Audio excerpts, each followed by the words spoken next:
When you're working in scenes for a while, often they can build up, especially if you're working with a lot of high-res UDIMs. To help alleviate slowdown, there are a few things that you can do with both layers and nodes.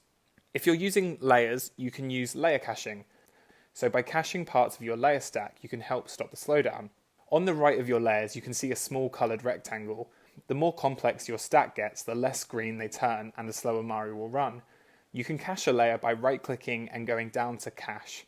You can either pick individual ones or use the cache up to here option to do everything below your selection.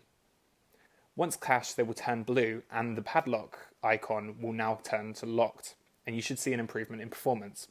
Since caching locks a layer, then you can uncache it at any time by going to that same menu and using the uncache option.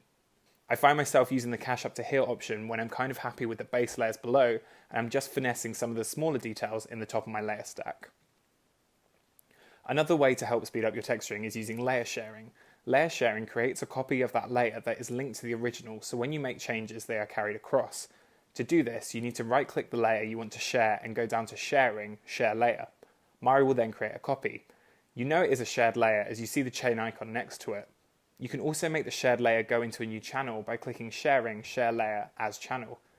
If you want to move the layer to somewhere else, then you can drag it with your mouse in your stack. Copying and pasting it will remove the connection between the layers. I will use this feature when working with layers if I have a mask I want to use in multiple stacks to save time and keep consistency across my textures.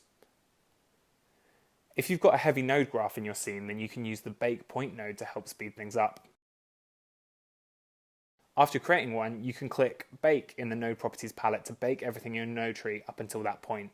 You can also delete the bake from here and change settings like bit depth and color space of the baked image. If it is green, that means it's up to date with everything that comes before it. If it's red, it means something in the tree has changed and the bake point is out of date. So you can either update the bake the way we just did, or if you right-click anywhere in your scene and go down to Edit Bake Points and select Smart Update, it will find and update any bake points that are out of date in your whole node tree.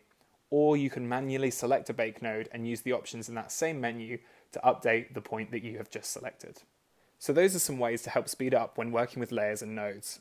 In our final video, we're going to talk about tweaking Mari's performance. See you there.